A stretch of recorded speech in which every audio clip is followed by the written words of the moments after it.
Welcome back to In the Doghouse on 94.7 FM San Diego. I'm your host, Michael Matloff, joined by Xander Stankowski. Call in at 888-525-3222. All right, so our first topic today is about the Patriots. The AFC East, as we know, is being led right now by the Bills. They seem the main contenders. What do you think? I agree with that. The Bills will definitely lead the division, and now that the Dolphins have gotten so many key players, including Tyreek Hill and multiple alignment, I believe that the Patriots will be falling behind this year and will not be able to contend with the competition in the AFC East and and in general around the AFC, because the AFC West is too good, and the Dolphins and Bills are too good, and they just won't be able to compete with the amount of talent that's currently in the AFC. I don't really trust the Dolphins right now. I know they have been moving around a lot of pieces, and Tua is supposed to be healthy this season and back to being great, or whatever they think he's going to be. Mm-hmm.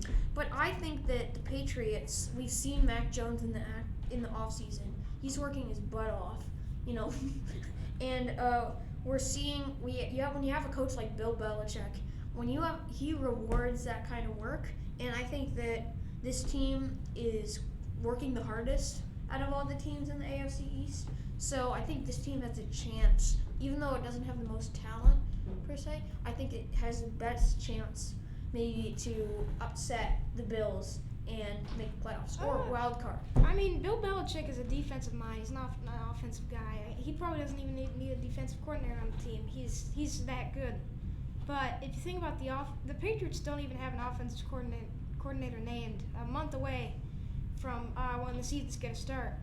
So and also, I mean, a wide receiver, Patriots wide receivers, you can't name very many of them, like Kendrick Bourne, or there's a couple other guys, but they're people don't really know. I feel like Mac Jones is a young quarterback with kind of disheveled offense. He won't be able to deal with that going into the season. Well, I think that when you have a team like the Patriots, from what I've seen from the previous years, they've been so good at taking guys no one's heard of and, making them good players, making them all contribute. They have a lot of guys who contribute on the field. There's not one guy right now who they can rely on. Edelman's gone. But they have guys who they know can produce a lot of talent. So I think that gives them a wide vast of opportunities. And, the wild card is going to be packed in the AFC this year. We got to admit it.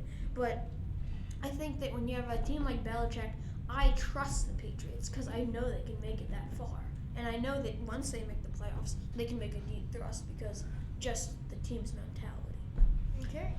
Moving on to our next topic, let's talk about the 49ers. So no trade has happened yet with Jimmy G. No trade. Doesn't seem like a lot of teams are interested. He had the surgery. He says he's back to normal. But I don't think a lot of teams believe that. So that leaves Trey Lance as a starter. I'm a little bit skeptical about what this can do. I think the defense is going to stay great, but defense is, if you don't have an offense at all, it's not going to do anything. So I think that, you have people like Deebo Samuel signed a new contract. He seems like he's getting happier on this team.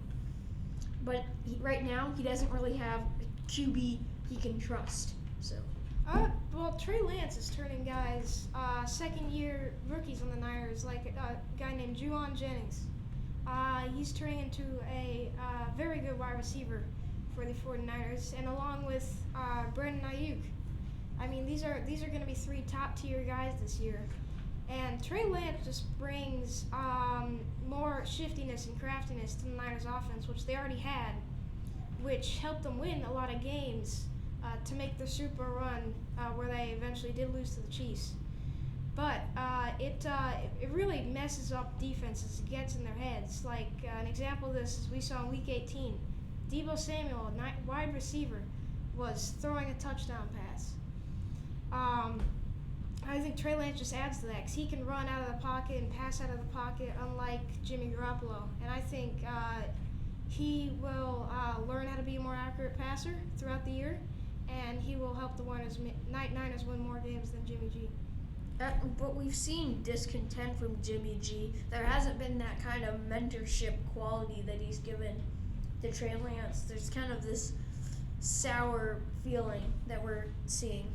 But I think that when you're seeing a team like the 49ers, where the defense is basically, it's the leading team right now. Yeah. A guy like Nick Bosa, who he's just such an instrumental part. When you look at the offense, I think the offensive line is more questionable than it used to be. Mm. And Well, I mean, they have on the outside one of the best alignment of all time. Yeah, I think. but I think that the Trey Williams. offensive line is not the same as it used to be a few years ago, and that's a problem when you have a guy like Trey Lance, because even though he's shifty, these young quarterbacks, they freeze up, and he hasn't seen a lot of play time. What we saw during last season was very mixed, so I think it's very questionable about what's going to happen when you're going up like a team like the Rams, where the front seven is constantly getting to the QB. Jimmy G could barely handle it. Mm. How do you expect a guy who's kind of still a rookie to handle it too? And unlike Jimmy G, I said Trey Lance will be able to move out of the pocket and maybe create new plays. Unlike Jimmy G, who's a pocket passer, but he was very good at it. But I believe Trey Lance, will help make us a lot better. And now it seems like we have a caller coming in. All right. Who is it? Well, Hello? Hello? yes? What's your name, sir? Hello? What's your name? Hi, my name is Alexander Coleman, and I was on my way to work today, and I was listening to your intake on whether Trey Lance or Jimmy G would be the right pick for the 49ers.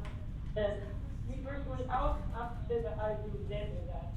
I think Trey Lance is one of the young studs and one of the future quarterbacks of the NFL, and he's got everything that Jimmy G doesn't have.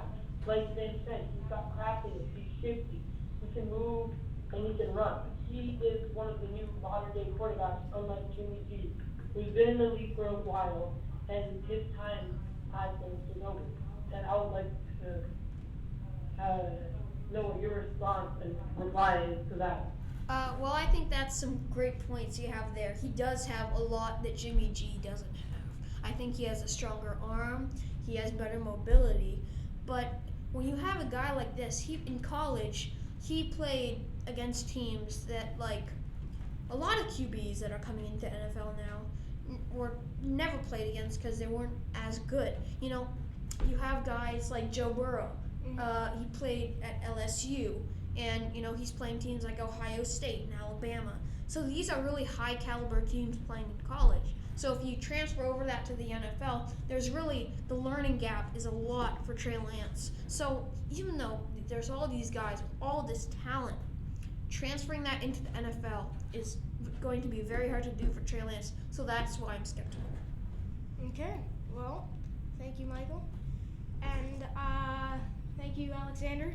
And we'll see you next time on In the Dugout. After this quick break.